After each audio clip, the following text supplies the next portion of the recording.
Could you describe an action step that you may have regarding one of your principles or steps?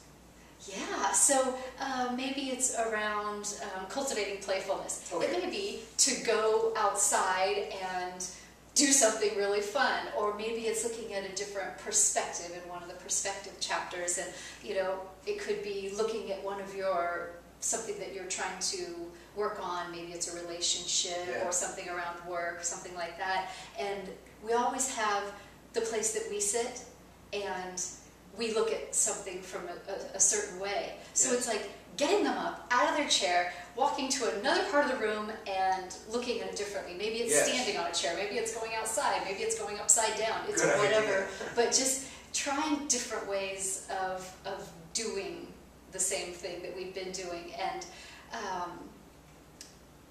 taking our lives to a new level. Yes. Now you came to this, developing Radiance, from where?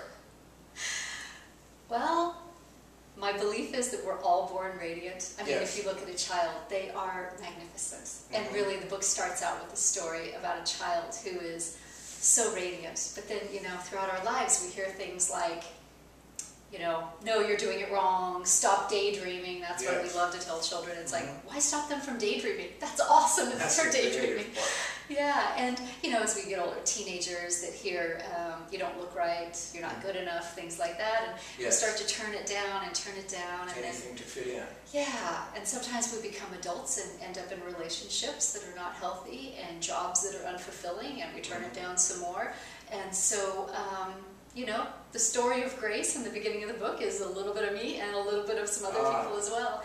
And honestly, 4.5 years ago, I was at the lowest point of my life. No radiance, none whatsoever. I was on my knees, head on the floor, just saying, what do I need to do, because I could not live the way I was any longer. I was in a alcoholic marriage, and it was, I was living in hell. Yes. I had no radiance. So I knew I had to change, but I discovered that I only had to change one thing, and that was everything I was doing, the way I believed, the way I acted, the way I did everything. So so I went on this journey, and I discovered some pretty cool secrets. Yes. And then interviewing people, I learned so much, and it was fun because as I was writing the book, I would be, you know, doing these sometimes 1 or 2 hour interviews with these people and learning all these things, and then it just started to incorporate into my life, and I was like, hey, my life keeps getting better. So it works. The stuff in the book works. Fantastic. I can't wait to try a lot of it out. And this is the book, Cultivating Radiance, 5 Essential Elements for Holistic Self-Care. And taking care of yourself is something that you got to make time for, right? You describe that in one of your chapters, is that you brush your teeth every day, you wash your hair, but if you got to take care of yourself, that part of you. Yes. Because a lot of people use the excuse, I don't have time, but it's like, who does your scheduling? You know, who is the person that puts your life together, and what are your priorities really? And I know for a lot of people, it feels like we have to take care of everybody else first and put ourselves last.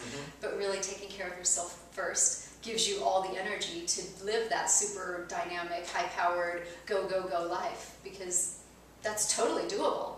You just have to take care of yourself first so you don't hit the wall. Yes, a lot of times you find you're a lot more efficient when you do that anyway. You get more done in less time, so you have more time to cultivate radiance.